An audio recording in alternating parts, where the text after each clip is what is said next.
To je bil kratek utrinek iz Prešernega trga 14. januarja. Kot vidite, tudi v slovenski prestolnici sneži.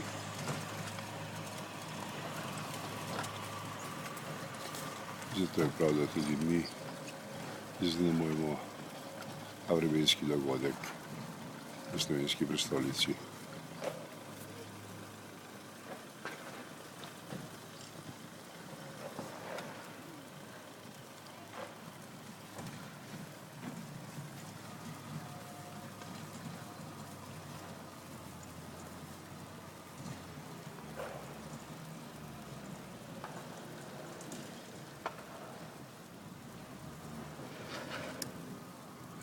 No in končajmo s pogledom na Prešerna, ki je, kot vidite, ves bel.